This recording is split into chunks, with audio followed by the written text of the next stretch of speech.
We have doubled the Dungys here on the set.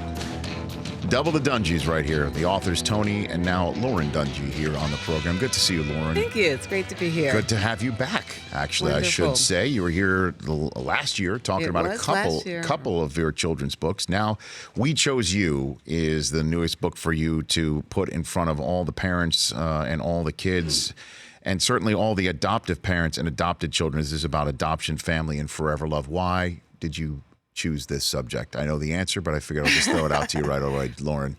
You know, there's not a lot of material available when it comes to adoption, and we wanted to support the adoptive parents and those that are even considering adoption. And we wanted to write a story that children could relate to and adults as well. And many parents have difficulty talking about adoption, but it's a natural thing. It's a beautiful thing. And, you know, families are created many different ways, adoption being one of them. And we told that story through the eyes of little Calvin, who's exploring his own adoption journey. He comes home from school with a project, and he wants to hear about his story, about adoption and where he came from. And most importantly, he wants to know that he's loved, he was planned for, he was prayed for, and it's his forever home. And you guys have 7 adopted children? We do. We have 7 children at home. They're all adopted, and we have an 8th one that will soon join the crew within a month. No kidding. No kidding. From where? Here in the United States? Yeah, he is from the United States. He's from Florida. All right. And he's been with us for about 5 months. Okay. I want to ask you a question that may sound off, but I think many people might be thinking, why? Why adopt a child? And certainly if you've already got 7 of them. We love children. We really do. We have a passion for them. And we feel all children deserve a forever home and a loving home. And we're in the place now that we can provide that for them. We have the resources, we have the time, we have the love, and we want to open our home to children. Tony? And that's one of the things that we found out in 1999 in Tampa, at that time in Florida, and it still exists. There was a shortage of adoptive parents, a shortage of foster parents, and there were kids who were in group homes and kids waiting to be adopted. And I didn't realize that. You know, you hear the stories of people waiting years or going to foreign countries, but I know in Florida there are a lot of kids who need homes. So when you say in 1999 you heard this. Well, that was, we have an 18-year-old now. Sure. That was our beginning of our journey in Florida, looking at adoption. And Lauren and Tony Dungy here on the Rich Eisen Show. In We Chose You, in this book, what are you hoping that people get out of something from this here, Lauren? We hope that people will be inspired with adoption, and if something that they're thinking about doing, that they will be encouraged to adopt. And for those who are adopted or have children in their families that are adopted, that they're celebrating adoption. It's a beautiful thing, and we enjoy it, and we probably will adopt more. And I think the message to the kids, too, is if you're adopted, it's not that your mom didn't want you or your parents didn't want you. A lot of circumstances could lead into that, but you were taken by someone who loved you, and God placed you in a place where you're supposed to be. Right. And, you know, one of the things I love about doing the show is talking about subjects that clearly don't have anything to do with sports, but this is life. Sports is part of life, it's part of pop culture, it's part of life as well. And so there might be many people out there watching and listening and seeing you guys and listening to your story.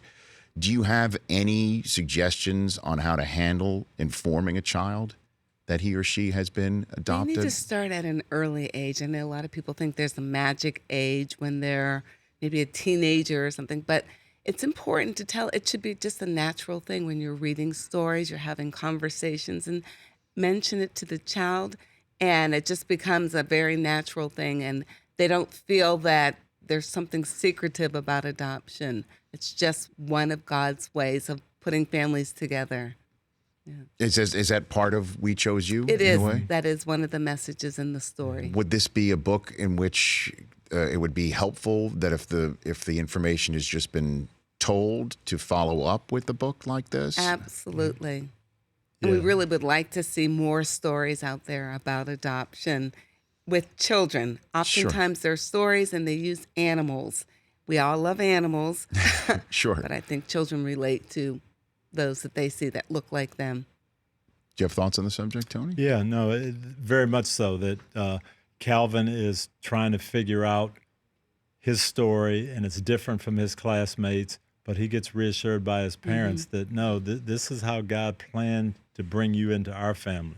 Other people get brought in different ways, but we are blessed to have you, and we love you, and we're a special family. And so just telling the kids that yes, maybe you didn't come from mom's stomach like the other kids did, but you're still special to us. And that's all kids need to know. And do you have any advice other than go for it, do it, to people who are thinking of becoming adoptive parents? Do you have any advice? Say we need you, number one. And so if you have a thought and you feel it's something you may want to do, investigate it and go check it out. And it's not that hard, I can say that. It's definitely not that hard, and it's very much needed in the country today. And what about any apprehensions that you guys may have had together? Because again, you have such a beautiful story here and a united front when we're talking about it right here.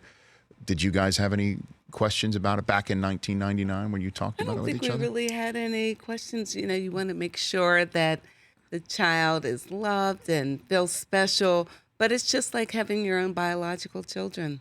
You would do the same thing, and that's just to give them security and love, and that's all they really want. And I'm mandated to ask this question as well, knowing him as well as I do. When you were beginning to have young, small children, did Sap ever babysit for you guys? Did 99 ever come over and babysit? He actually did babysit Of course a he couple did. of our Of course he boys did. in the He did. training room. Of course he did. Sure Yes. did. Yeah. Yeah, he was right down the street And from he us lived for right down about the street, so I 8 think years. the kids Uncle went to the Warren. same birthday Uncle Warren, party yes. and hung out together. He actually did. Uncle QB Killer. Uncle Warren, yes, sir. He's one of my favorite people, Warren. He's quite something. And so, okay, so it's great having you on. Like, this is like a tradition. Yeah. Thank you. We love Essentially, being because here. last year you came on for Maria Finds Courage and Austin Plays Fair. We got another book coming out in August, so maybe we'll be back. You wanna give me a preview? What's it about? Carson Finds Forgiveness, and it's a story about all children need to learn how to forgive and not Yes. hold that in. And this little boy, Carson, has some issues that he has to deal with, and he has to learn how to forgive other people. What grades did you teach in elementary I school? taught sixth grade, Sixth grade. so it was okay. elementary. My mother was a kindergarten teacher, that's first and second grade a little bit too, and my dad was a French teacher, college advisor. I'm from two New York City public That's school wonderful. educators, so We're out of the classroom, but we're not really removed because we visit every week. We're reading to the kids Title I schools in Tampa. in Tampa, Florida. Yes. Okay. It's been fun, been awesome. Well, and where do you guys head next? What's on your tour next? Oh, I don't Here. know. We're around here somewhere. We're another We're show. here for Yeah. for 2 days another in day. LA. So Yeah. Well, that's great. And then when do you get cracking? Not For the until Labor NBC. Day. NBC, You don't do the I don't pregame? do You tap out of the, you preseason. tap the Yeah, top of the helmet yeah, for preseason? No, we start out regular season. The Thursday night will be in Chicago. That is gonna 100 be year, yeah. something. Should be awesome. Yeah, a little Packers Bears rivalry to kick it all off. That is going to be great. Yeah. And then Pittsburgh, New England, which I pounded the table for the bet. That I love that first opening Sunday night game. Yeah, That's going to be something. We're very excited. We've got a great schedule. But you'll be in Chicago. We'll be in Chicago. Great. Yeah. And then you guys will be in parts unknown talking about this book. Thanks for coming on the show. Thanks All right, for thank having You guys us. are welcome It's great. anytime. Again, Tony and Lauren Dungy. I'm holding up the book right here. We Chose You. Check it out where all books are sold. Okay, Lauren Dungy has joined us here on the Rich Eisen Show while the radio audience is away. Let's take a look at some of these photographs. I think this is from your Twitter account, Tony. This is it right Yes. there. There What are we I looking am. at here, Lauren? What are we looking at here? Don't Getting my switch it bike just yet. out, ready to ride. Okay, this is in what? What are we looking at This here? is a sprint triathlon, so this is the ride portion. And it's a 13-mile ride that we do after swimming in the open water. Okay, so you've already swam. I've already swam, Okay. and that was a challenge. And where was this? This is in Dungy, Florida. It was So on Sunday. What waters are you swimming in? I'm swimming in the open waters. It's Gulf of cold. Mexico. The it's Gulf of rough. Mexico. It is the Gulf, yes. And here you are crossing the finish There line. I am finishing the run portion. Come on. Yes. And celebrating with your friends right here. So who do we? I am. We're happy to be finished, and we had a good time. Is this your first triathlon? No, this is my 5th one. So. Rich, it's crazy. Half marathons, triathlons. I'm a very good cheerleader, though. Yeah. How many have you done, Tony? I'm a very good cheerleader. He's done a few 5Ks. He's been modest. Okay. All right. But in terms of a No, can't get him out Why do there. you do it? What do you get out of it? I enjoy the competition, and it's a great stress reliever. When you have a house full of kids, Yes. you need something. And I look forward to getting out and just running. So you and not take it out on thinking the about ocean and on anything. the bike and on the road and on the It's tape. great. It's and on the awesome. tape. Then I'm ready to come back home and be mom again. And what do you train? How do you train? What are you doing? I'm just training, running on the trail, usually every other day. And Okay. then I bike, and I enjoy that. Tony bikes. I love he the bike. enjoys the biking. So you guys bike So we together, train okay. together. Yeah, we do. That's impressive. There's no Thank other way to you. put it. It's a heck of an accomplishment. That really is. Look forward to many more. Yeah, another bet. one coming up. I next have one month, right? coming up in September. Well, many in the NFL community are trying to train me for my 40. I'll be very honest. Seeing all this, I don't know if I want in on that. I don't know if I want a piece of this. Okay. I don't know if I'm cut out to get a piece of this. Lauren and Tony Dungy, we chose you. We'll talk more about this book when we come back here on The Rich Eisen Show. Don't you dare go anywhere. For more of The Rich Eisen Show, tune to Audience Channel 239 on DirecTV for free on BR Live or download the Rich Eisen Show app.